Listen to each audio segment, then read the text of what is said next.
Let's go back to 1969. Over 50 years ago, the Stonewall riots.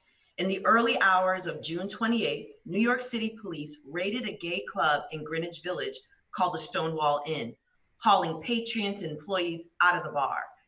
But the LGBTQ community was not having it. Two trans women of color, Marsha Johnson and Sylvia Rivera, led protests against abuse by police. This uprising sparked a movement.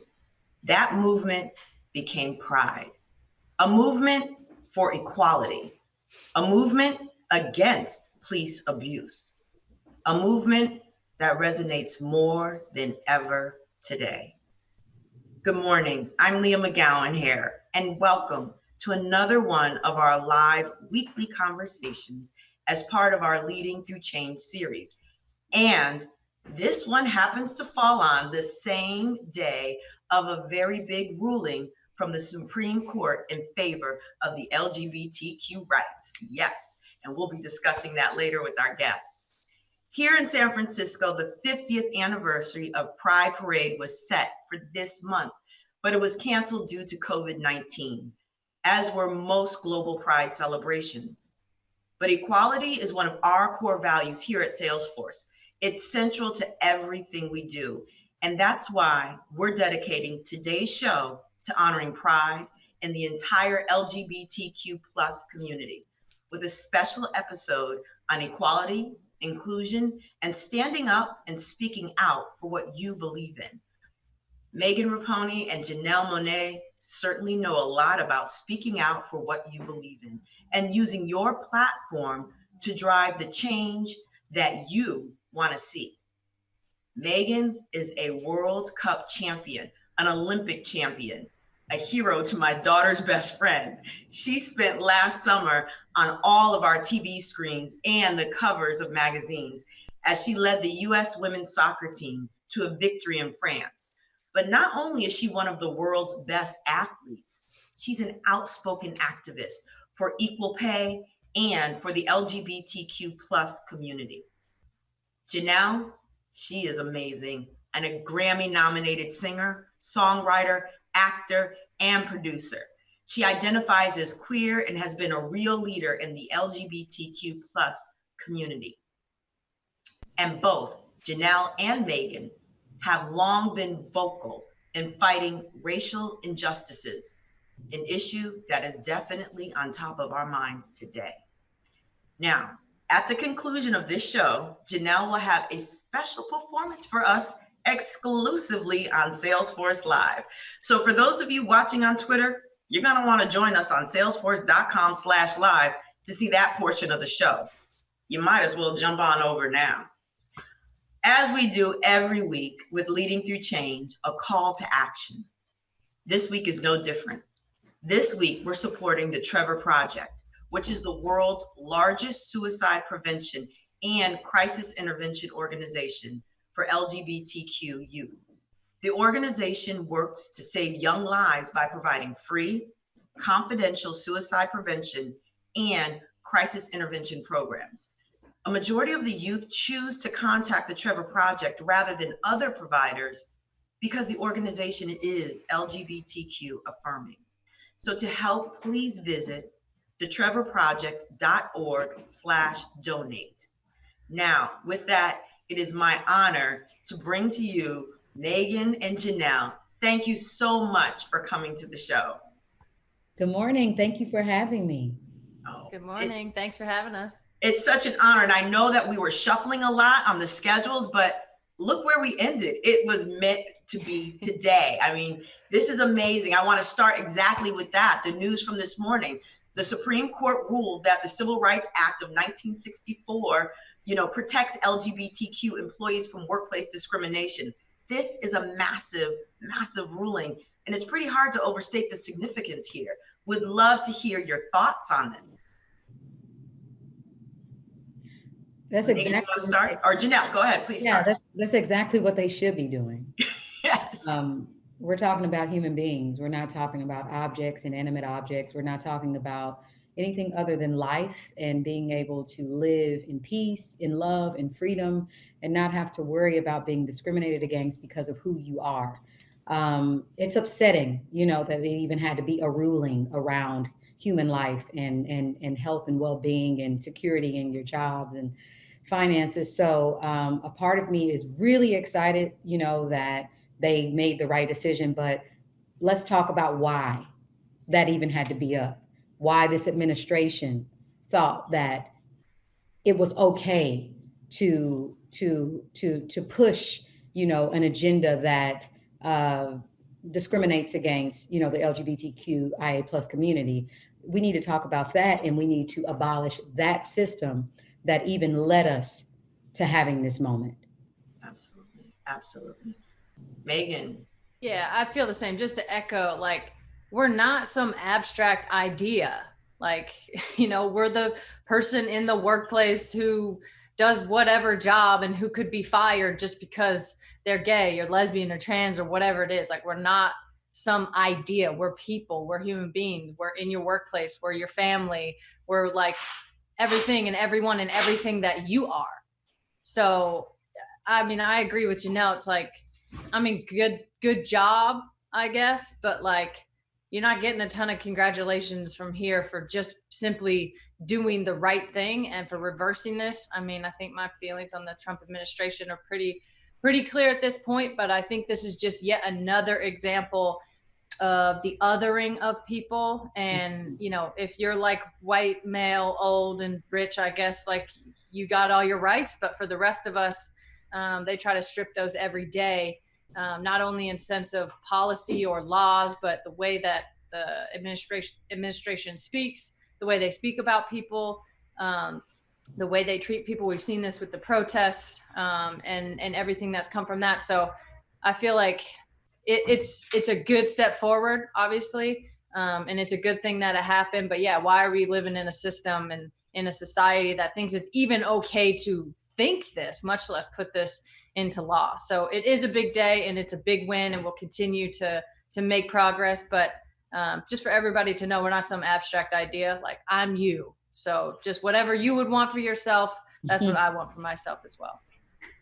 Absolutely. Just bringing back the humanity. We're all human in this space. So, give us the same love and respect as you would anyone. Absolutely.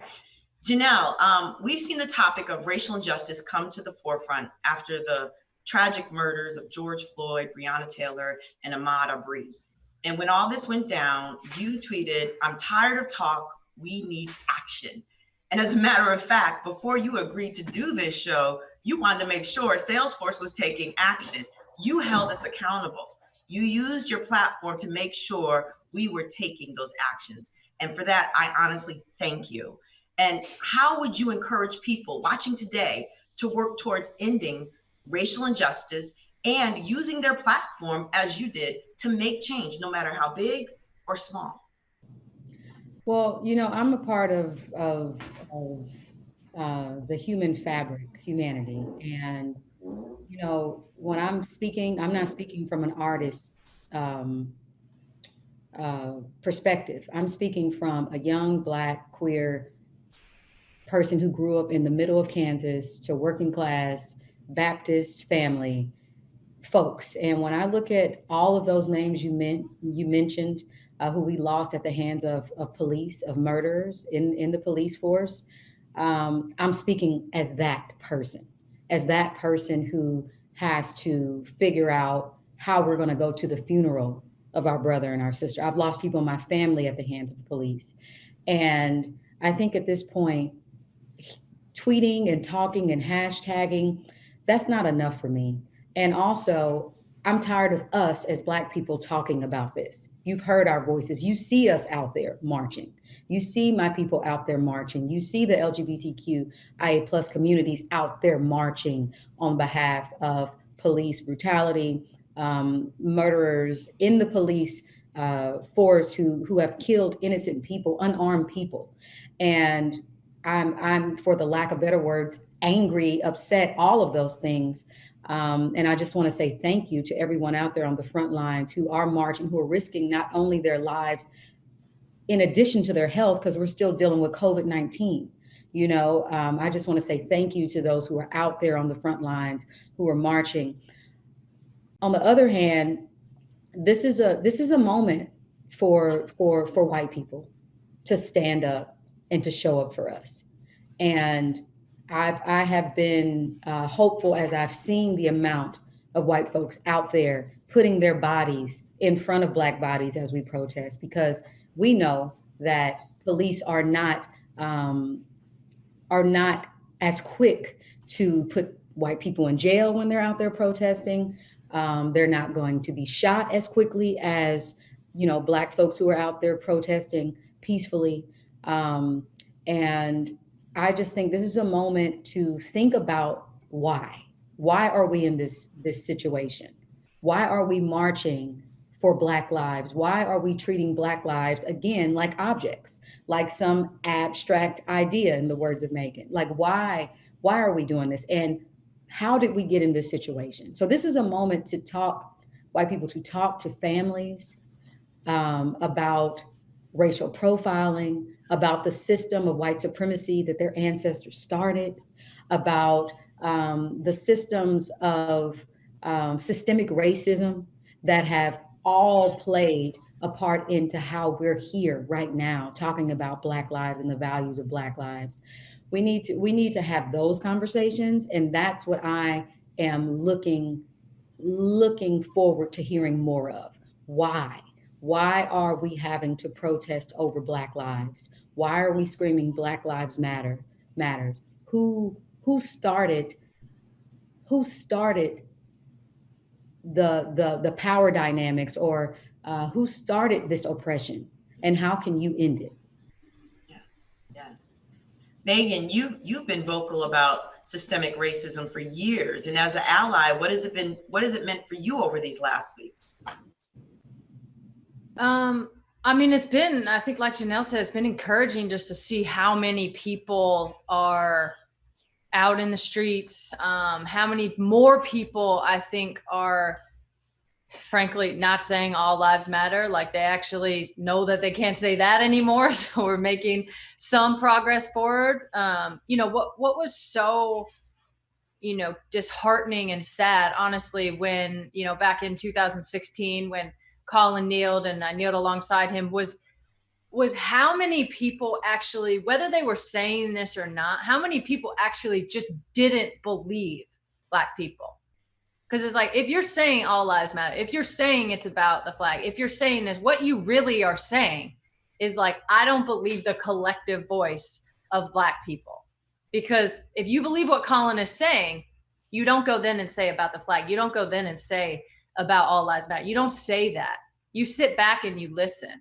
And so I feel like this time I'm so much more encouraged because people, I think, are listening and they're understanding. They're now like, oh, okay, I get what Colin was saying. I get what Black Lives Matter means. I get, and I'm hearing what Black people are saying. And so I feel like this is a white problem. Like, you can't expect the oppressed to be the ones dismantling the whole system of oppression. Like, obviously, the system is far and wide. It's from the moment that we, kidnapped people and brought them here and put them into chattel slavery until now. We have mass incarceration, over policing in Black and brown communities, the killing of Black people in this country. So I feel like people are getting it a little bit more. And I just encourage white people, first of all, don't wallow in your own, like, oh my God, I'm white. This is like crazy. Like,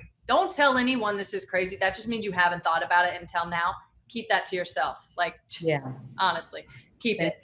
And then just like read some articles, like, follow the Black leaders on Twitter. Like, it's not a surprise that, defund the police is trending now. Like, Black Lives Matter has been setting the groundwork for that for 7, 8, 9, 10 years, honestly, their whole life. So follow the leaders. There's plenty of information out there. Sit back, reflect, be willing to change, understand that you may not have created the system, but you do benefit from it. And so it now is your responsibility to dismantle it and to root out racism in the country. And like, don't be overwhelmed. Listen, not one person could ever do enough, and not one person is ever going to fix it all, but everybody has something to do. And so just focus on that. Don't worry about everything you can't do. Just keep focusing on the things that you can, believing Black people, listening to Black people, and working to see your own whiteness and privilege in that, to dismantle the system of systemic racism. And I think so much goodness in what you both were just saying is that it's such an opening right now for space for education, because people are seeming to want to be open and they want to understand and they want to do something. And a lot of times these conversations have been all throughout the walls at my job as well. I'm like, start with educating yourself.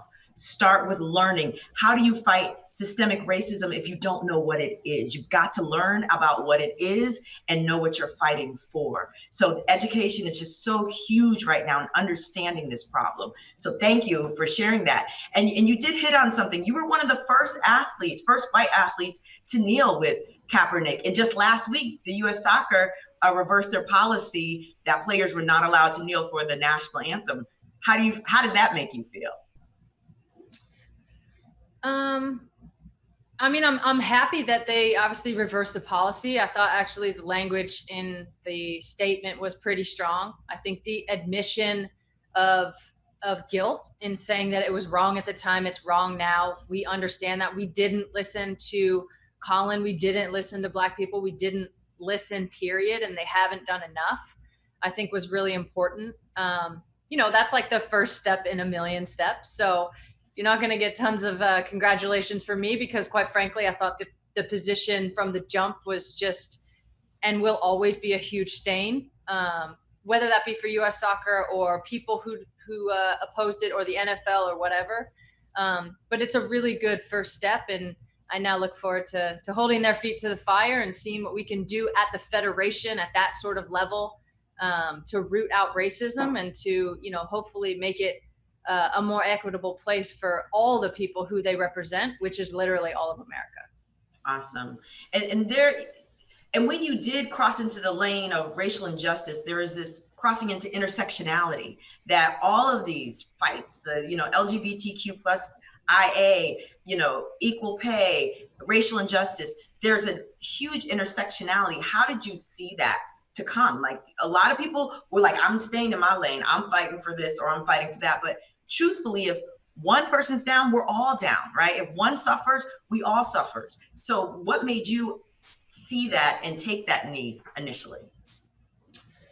Someone told me that and explained to me and gave me the definition of the term intersectionality actually after I knelt, and it like blew my mind. And I'm like, that's it. Like, I feel like I had this sort of, the experience of coming out as gay, but that was to me personally. Even like our wage discrimination fight, like that's to me personally. And I think with Colin, before I even knew intersectionality, that's what I was thinking to myself. Like, I've looked at that flag and in some small way, not had it protect all the rights it said it was going to for me. And it said that it was going to promise to do for me as a citizen of the United States of America.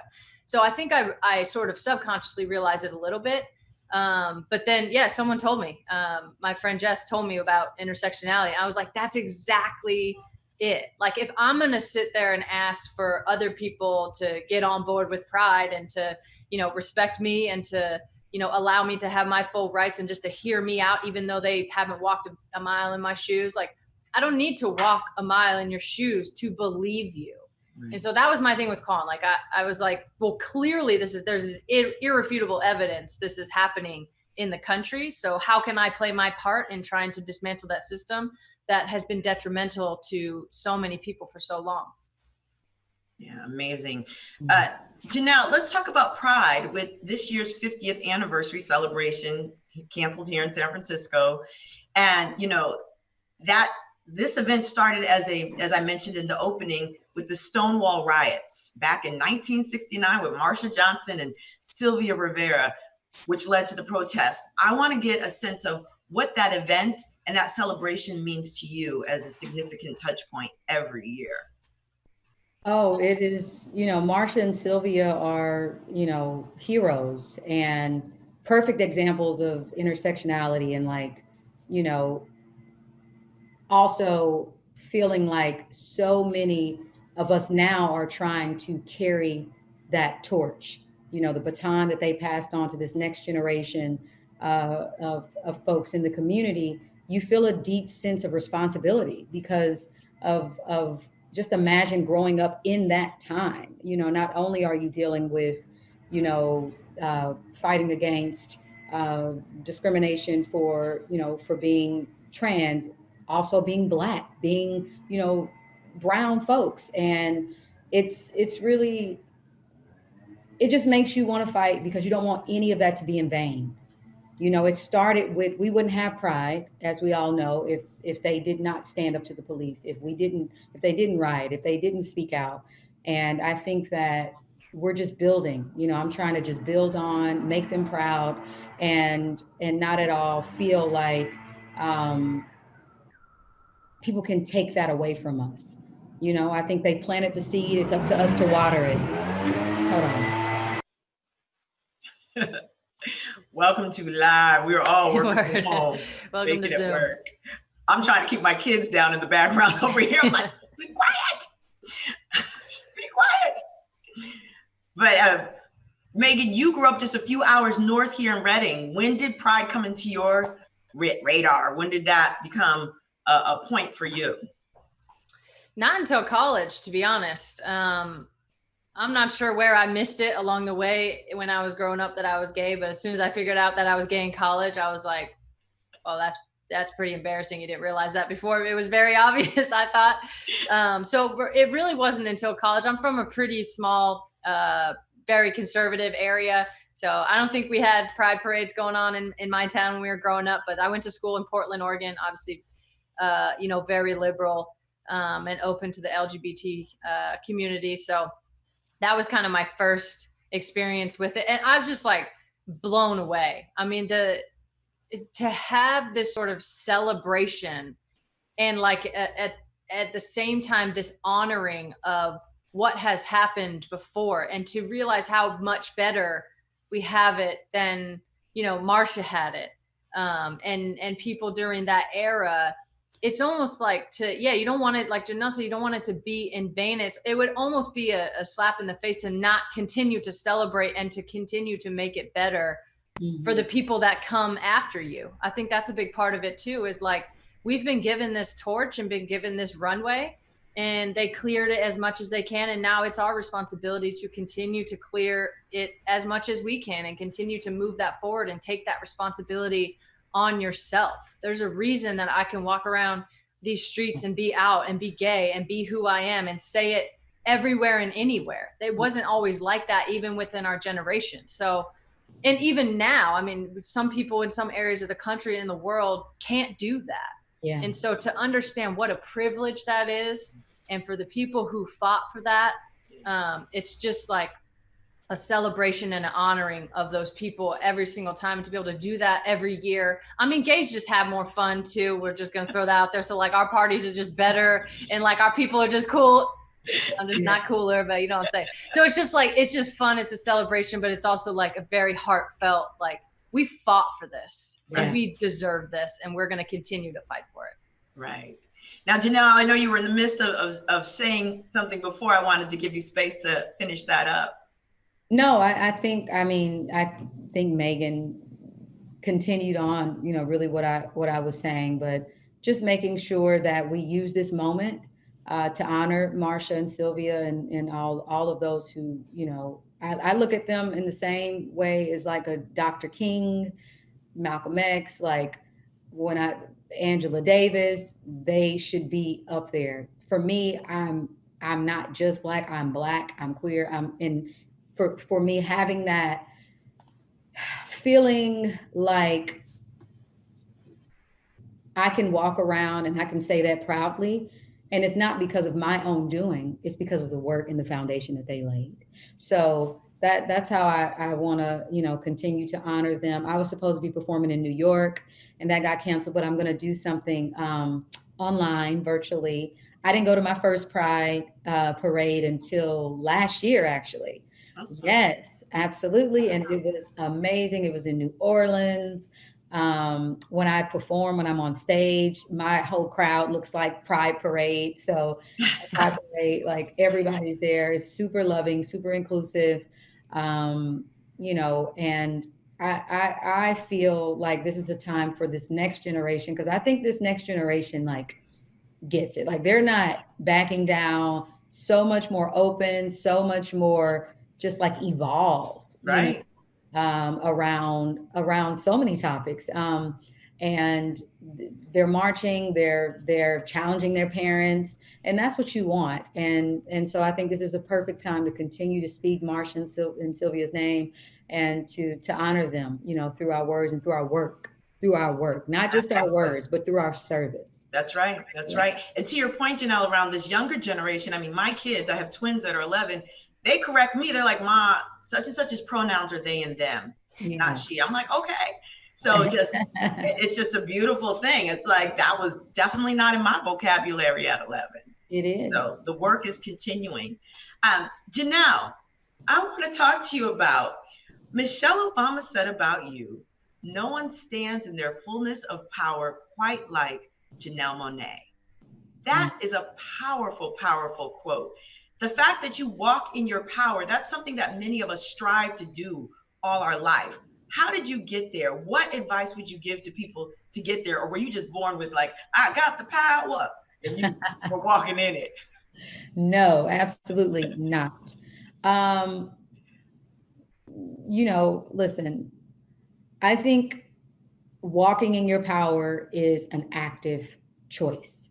Like you have to make that choice every single day, knowing your power, knowing your rights, being educated, and reading and knowing those who you admire, who you look up to, what they had to go through, honestly gives me my courage and my strength.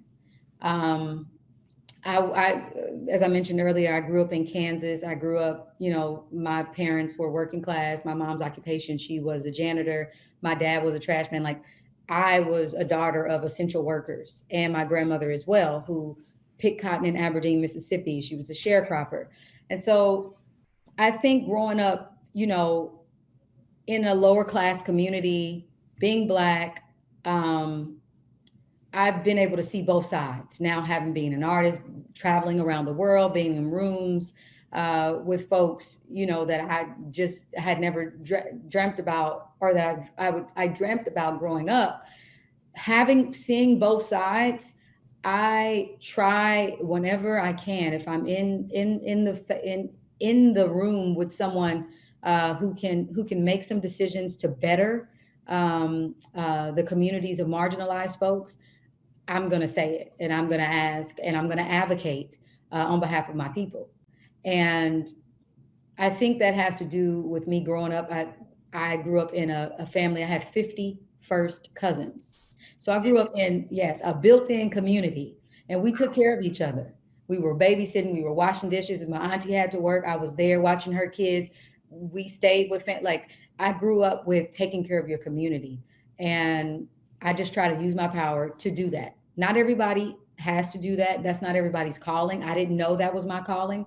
But as soon as I got in those places, I was like, yeah, like I want all of my family to experience this.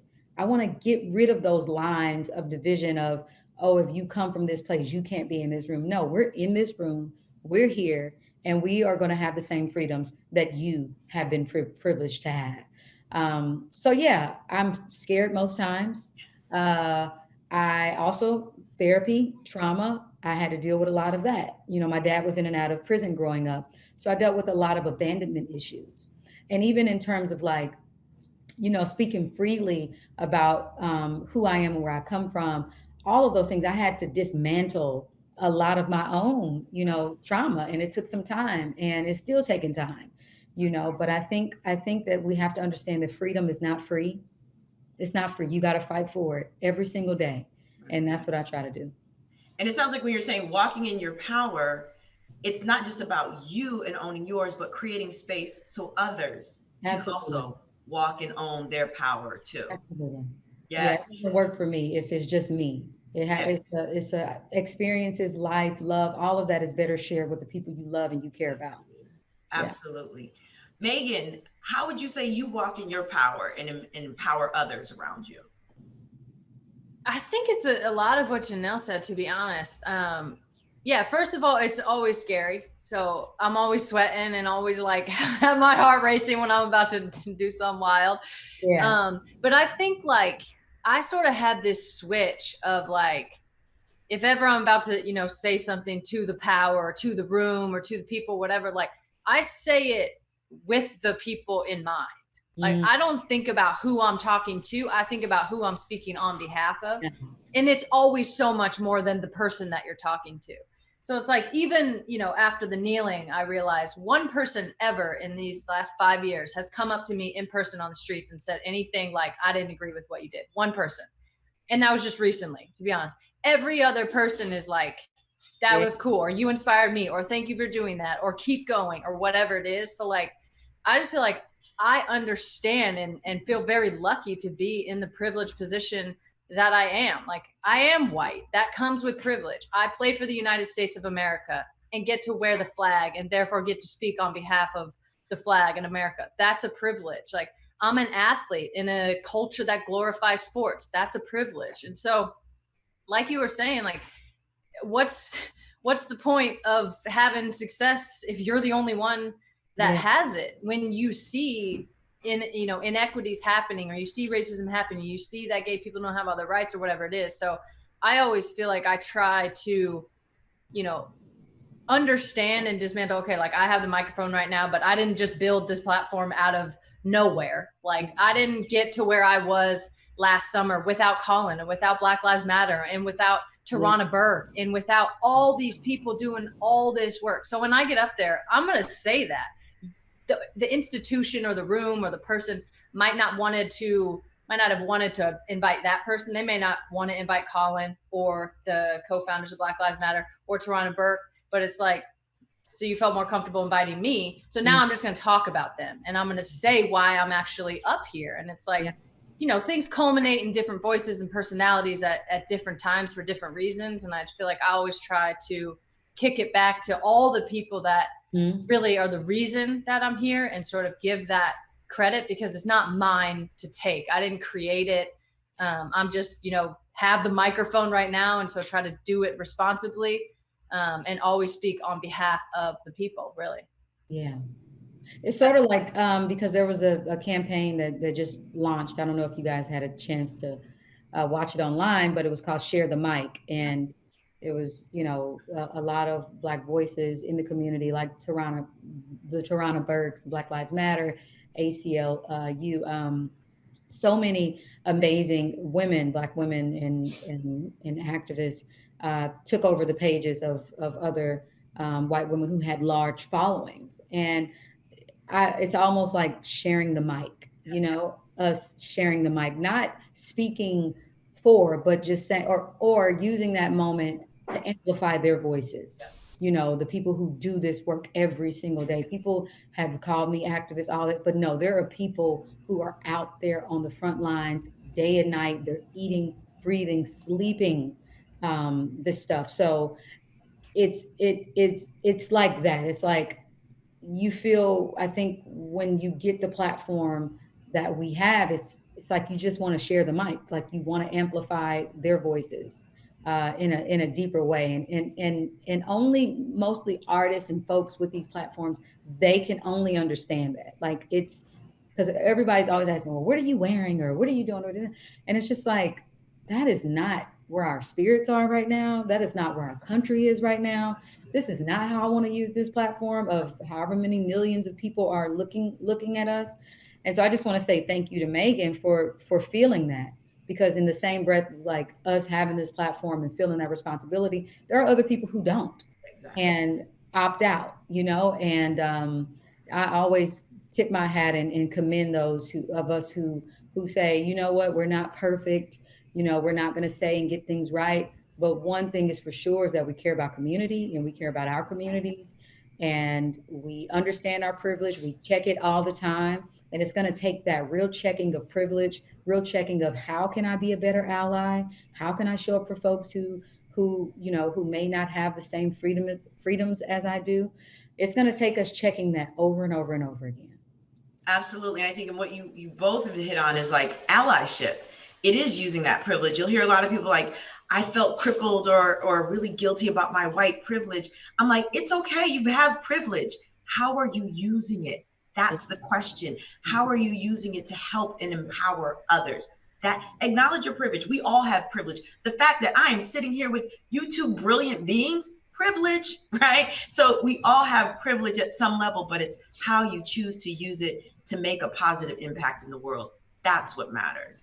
So as we wrap up in the conversation, I want to think about how this moment, at this moment, we can all use a wake-up call. So what would be that one thing, what would be your one call to action you would ask the audience to do? Janelle, starting with you. Well, I would say, and I opened it by saying this, conversations. This, if you are uncomfortable right now, if you are white, if you are privileged, and you are uncomfortable with having conversations around race, then you are on the right track. Be uncomfortable. Sit in this uncomfortability. Sit in what it means to grow, what it means to grow into being a better ally. Have these conversations around the table with your families on why we feel like we're even arguing over Black lives mattering. Talk about your ancestors. Talk about chattel slavery. Talk about mass incarceration. Talk about systemic racism and oppression. Talk about that. Talk about how COVID-19 disproportionately, kills Black people. Talk about that. Talk about these things in your privileged circles and figure out your books, your community leaders in the Black community that you're going to follow, you're going to listen to, whose voices you pledge to amplify. Figure out how to do the real work in dismantling white supremacy, systemic racism, sexism, all of these isms. Figure out ways that you're going to work to become a better ally to dismantle these systems that continue to oppress Black people, minorities, marginalized voices. And that's what I really want. And I speak out of love. I am angry, but I'm coming with love because we all realize that it's going to take a mighty village. It's going to take citizenship over capitalism. What it really means to be a citizen, what it really means to be, to put the health and the well-being of us over capitalism, over money, over politics, how we can really show up in that way. And that's what I'm asking, is to have better listeners who are more privileged, better listeners, better action-oriented folks who are really willing and ready to show up for us. Thank you, Janelle. Megan? Yeah, I think much of the same. First of all, something I've learned as I've gotten older, if you want it done, do it. Like, oh, we don't want racism anymore. Like, with the exception of just a few people, like, pretty much no one wants racism anymore, but like, do it, do the work. Yeah. So that's reading, that's having those hard conversations, that's educating yourself.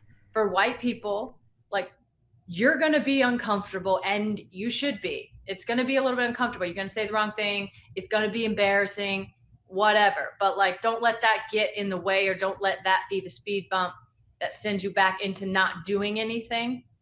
It's fine, but like, you have to sort of persist forward. It's not okay to just be like, oh, this got kind of uncomfortable, so it's hard.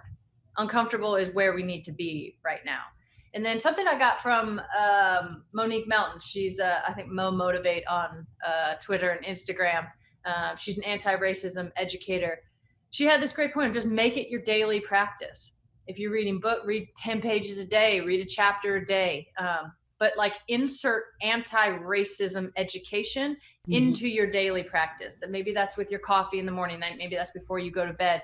And like, as that starts to happen, and as you start to become more educated, start to implement that into your daily life. Like, if you see something, say something. If you want it done, do it. Like, it's going to take those actions. And I think some people probably feel overwhelmed. Like, we have this whole system based on racism, but like, it is actually just each little action every time that also contributes to this system. It's not just these laws that can be changed only in November or whatever it is. Like, it's little things every single day that you can do to do this anti-racism work and to be a part of the solution and not the problem. So I think just committing to those things, you're going to be uncomfortable. You're going to fuck up at times. I don't know if I'll say that. You're going to mess up at times. Like, that can't be an impediment for you to stop. Yeah. And just make it your daily practice. Yeah. Absolutely. Absolutely. I could stay here talking to you forever, but I know we're going to move on. Thank you both. Deep bow of gratitude. Thank you for sharing your wisdom with us. Thank you for being here. Totally appreciate all of this. Now listen, Janelle, thanks for sharing some of your music with us. So I want everyone to stick around to see this special gift from Janelle that she taped for us.